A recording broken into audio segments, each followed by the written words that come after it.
Okay, here we go, people. It is Monday mini pocket painting time. So come on, let's do this fall mountain. Now, the first thing you want to do is you want to put in some clear water just in the sky, right down to the horizon line. Nice clean water. Get it pretty wet because we're going to do a little wet on wet technique. Then take some cerulean blue or whatever blue you want to use. It doesn't matter. Use your colors that you like and start dropping it into that water. Now let the water spread it and blend it and flow it however it goes. Just trust the water, okay?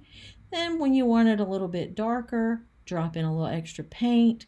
Leave some white of the sky so that it looks like nice fluffy fall clouds. We need some clouds in the sky.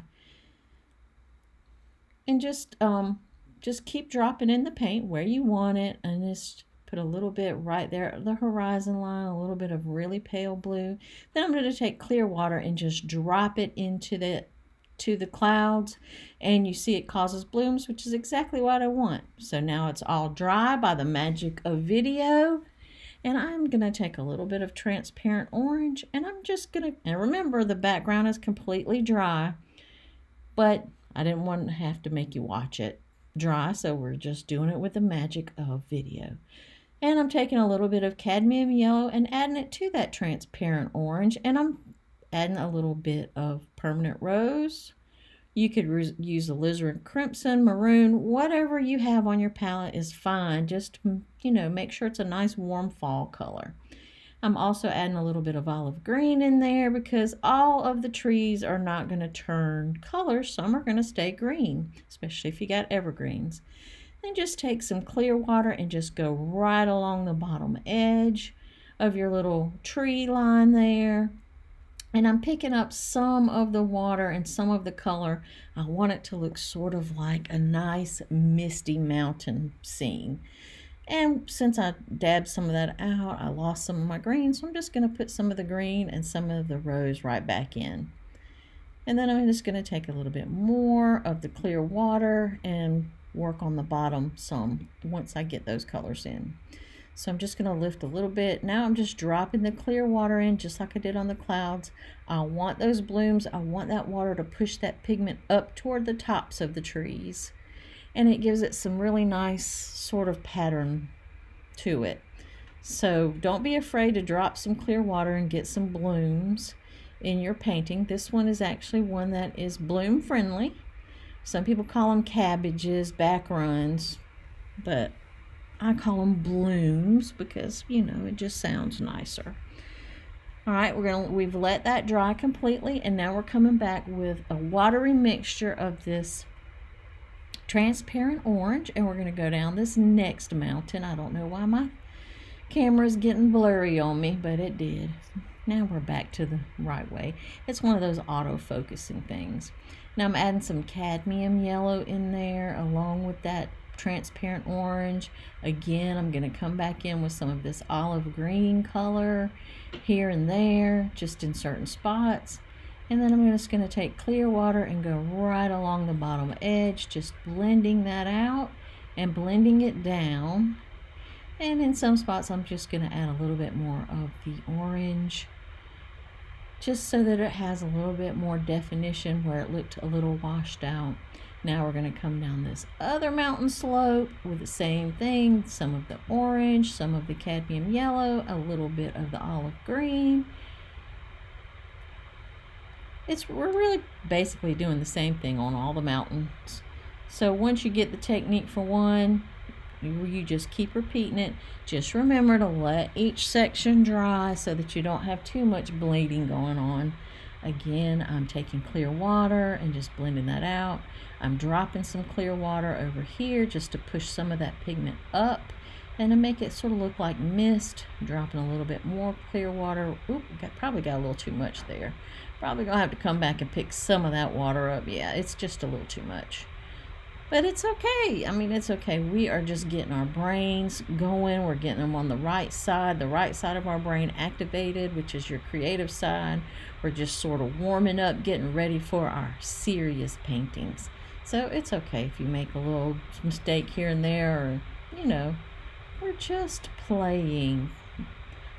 You should always start your Mondays off doing something just to play, to relax your brain, and get in that motivational mindset of, I'm going to do some art today. So again, we did the same colors here. I'm coming along the bottom with some clear water and blending it down, down, down. Like I said, it is the same exact technique on each little ridge of the mountain. And we're making it look like there's a little bit of fog going on in the valleys of the mountains, coming up from the valleys. Now I'm taking a little bit of really dark green. I think this is a pyro green. I've let that other side dry completely because I don't want that green to blend into it. We want a nice crisp tree shape, and I'm starting small.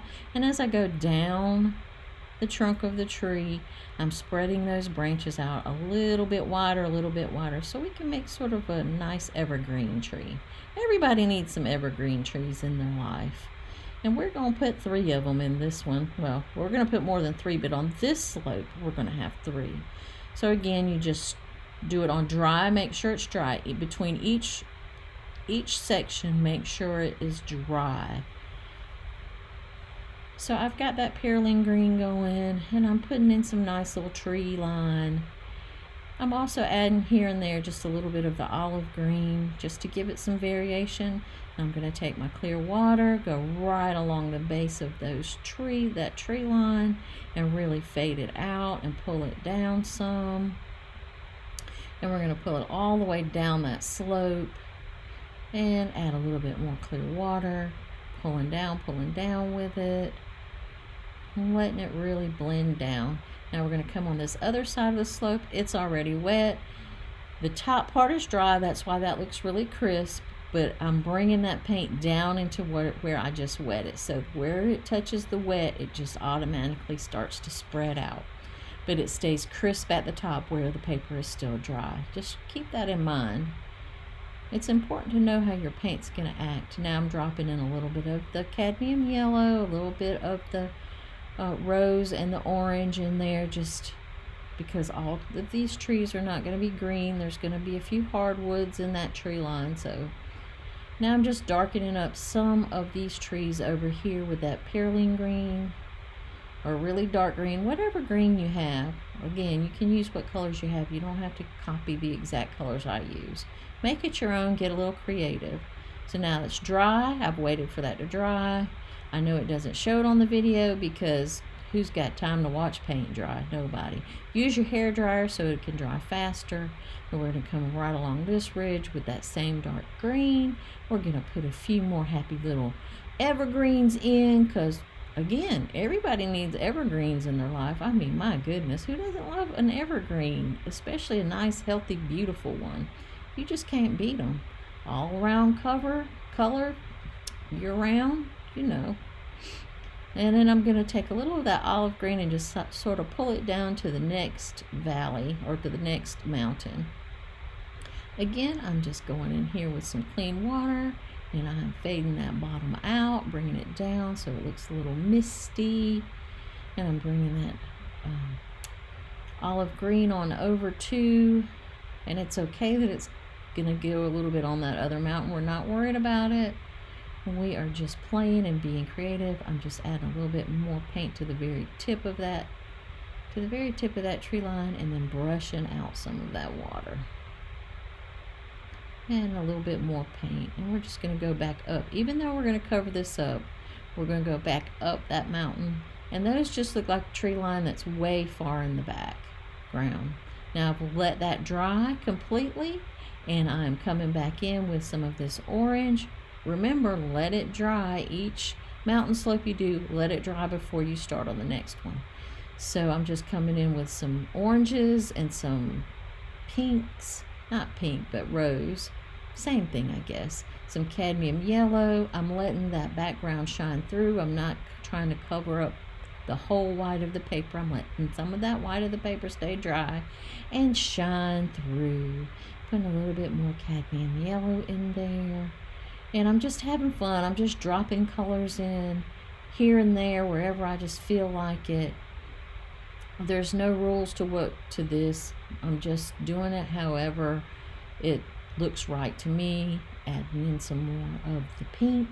the rose.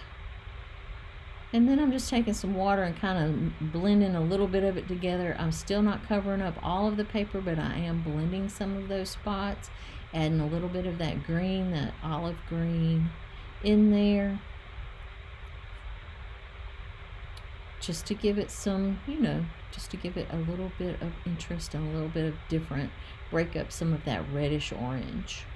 And I'm just going to take a really watery mixture of that orange and bring it on down over to the other side. And that's going to be our little far off mountain ridge. And we want it to be a little faded. We're going to let that dry and come back up here. This is dry back here, and right where the bottom line of our evergreens, we're going to add another ridge. And this time we're just going to add a little bit more of that orange. That space just looked like it needed to be broken up back there, so I'm just adding a little orange and a little yellows back there, but in a really light way. I'm not doing it too heavily. This is more of a watery wash. And then of course I'm going to wet it and go ahead along that base and blur it in. This one too, I'm just going to pull that over to the side and have that irregular sort of line at the top. We don't want any straight lines. We want them to look like there's trees growing out. Now this is completely dry, and I'm taking a little bit of sepia, and I'm just drawing in some branches since these trees are a little bit closer, so we're just putting in some branches, some trunks. The bottom, we're not seeing all the way to the bottom of the tree, but we are seeing some of the top branches because these are the closest to us. So we're going to get a few branches in there just to give it some interest and just to show us that this clump of trees is actually the closest to the viewer. Yeah, looks pretty good. Now we'll just take that tape off, and there you have a cute little Monday mini pocket painting. So I hope you enjoyed this. I hope you liked it. And if you did, either subscribe to my YouTube channel, just hit that button, or like and follow me. I would love to see you.